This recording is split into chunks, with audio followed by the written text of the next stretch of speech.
أعوذ بالله من الشيطان الرجيم بسم الله الرحمن الرحيم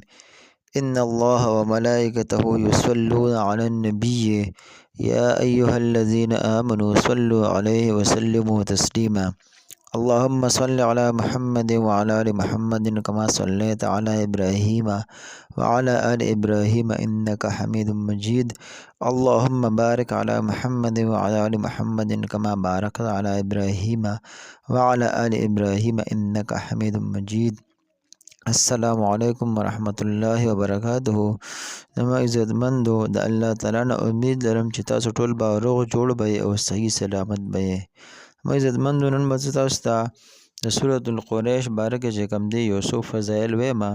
قرآن مجید کې چې کوم دی ټول سورتونه یعنی 114 سورتونه ځان له فضیلتونه لري، خو زه به پکې تاسو ته چې کوم دی نن د سورۃ القریش یو څو فضایل شیر کما. تاسو لم پکار چې دا په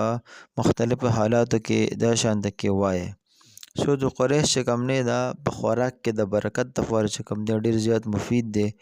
کوچري تاسو وایي چې موږ باندې دا خوراک کمیږي یا دا شانته کې څه پروګرام وي، ختم وي، خیرات وي، سنت وي، واده پروګرام وي، تاسو دا یره وی چې یره دا خوراک به کم شي.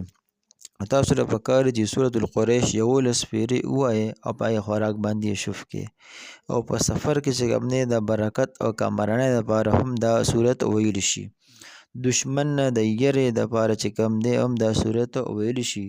او د جادونه د نجات لپاره هم دا سورۃ چې کوم دی یو لسپیری ویل د ډیر زیات مفید دي. اسوک چې د مالی پریشانۍ نه نجات غواړي ناغه د لپاره هم دا سورۃ چې کوم دی انتهایی مفید دی. او چې کم خلک د ملازمت په سلسله کې د یو ښار نه بل لرې ښار ته ځي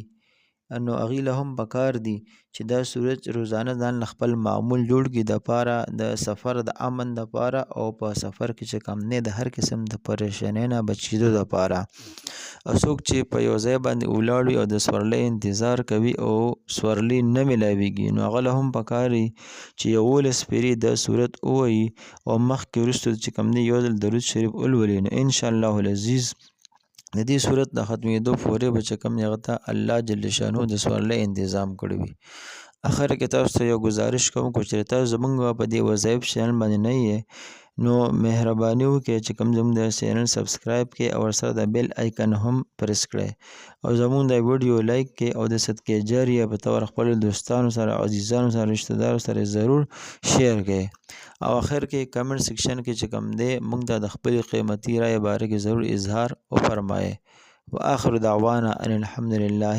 رب العالمین.